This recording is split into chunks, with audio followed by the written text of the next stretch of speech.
शाम का वक्त था और बारिश की हल्की बौछारें पड़ रही थीं।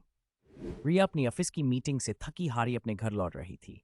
जब वह अपने घर के पास पहुंची तो उसे महसूस हुआ कि कुछ अजीब था। कॉलोनी का माहौल हर रोज जैसा नहीं था, सन्नाटा पसरा हुआ था। उसने अपने फोन में देखा कि उसकी माँ ने कई बार कॉल किया था। चिंता से उसने जल्दी से कॉल बैक किया। दूसरी तरफ से एक अजनबी आवाज आई, क्या तुम रिया बोल रही हो? रिया का दिल जोर से धड़कने लगा। उसने घबराकर पूछा, आप कौन हैं और मेरी माँ का फोन आपके पास कैसे है? आवाज आई, तुम्हारी माँ अब हमारे पास है। अगर उसे जिंदा देखना चाहती हो तो जो हम कहें वो करो। रिया का दिमाग सुन्न हो गया। उसने कांपती आवाज में कहा, आप क्या चाहते हैं?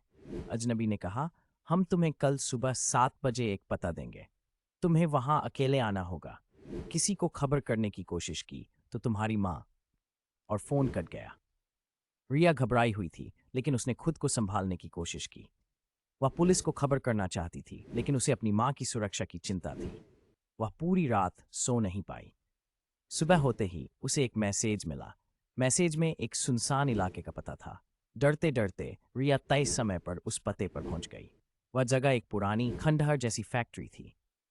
अंदर का माहौल डरावना था। चारों ओर अंधेरा और सन्नाटा था।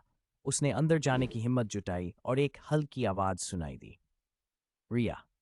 आवाज उसकी मां की थी। वह दौड़ते हुए अंदर गई और एक कमरे में उसकी मां बंधी हुई थी। वह मां की ओर भागने ही वाली थी कि तभी पीछे से किसी ने उसका हाथ पकड़ लिया। रिया ने मुड़कर देखा और उसकी आंखें चौंधिया गईं। ये वही व्यक्ति था जिसे वह बहुत अच्छे से जानती थी। उसका बचपन का दोस्त आर्यन। आर्यन, तुम ये सब क्या है? रिया ने चौंकते हुए